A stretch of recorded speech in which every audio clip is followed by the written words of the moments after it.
નમસ્કાર, બપોરના 1 વાગી રહ્યા છે અને મિડ ડે ન્યૂઝ સાથે હું છું માનસી સોની। મોટા સમાચારથી આ બુલેટિનની શરૂઆત કરવી છે। જામનગરથી મહત્વની જાણકારી।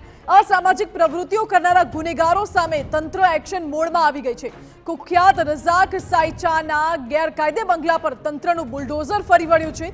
અનેક ગુનાઓને અંજામ આપનાર આરોપીનું ગેરકાયદે ઘર તોડી પાડવામાં આવ્યું છે। આરોપી રઝાકે સરકારી જગ્યા પર ગેરકાયદે બંગલો બનાવી દીધો હતો। રઝાક સાયચા વિરુદ્ધ વધુ 2 લેન્ડ ગ્રેબિંગની ફરિયાદ પણ દાખલ કરવામાં આવી છે। ત્યારે હાલ તો તંત્રે બુલડોઝર ફેરવીને સરકારી જમીન ખાલી કરવામાં આવી રહી છે। આરોપી અને તેના પરિવાર સામે જિલ્લામાં 50થી વધુ ગુના દાખલ થયેલા છે અને પોલીસ બંદોબસ્ત સાથે દબાણ દૂર કરવાની કામગીરી અત્યારે ચાલી રહી છે। આપ દ્રશ્યોમાં જોઈ શકો છો, કુખ્યાત ગુનેગારના ઘર ઉપર તંત્રનું બુલડોઝર ફરી વળ્યું છે। મહત્વનું છે કે આરોપી વિરુદ્ધ લેન્ડ ગ્રેબિંગની અન્ય ફરિયાદ પણ નોંધાયેલી છે અને તેના પરિવાર વિરુદ્ધ પણ ગુના નોંધાયેલા છે।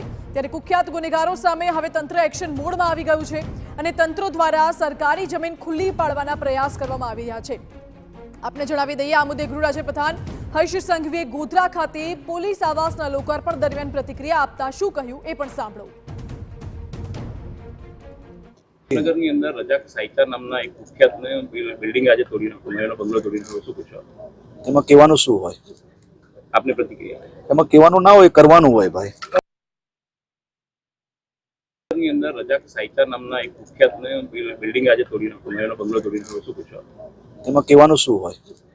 આપની પ્રતિક્રિયા? એમાં કહેવાનું ના હોય, કરવાનું હોય।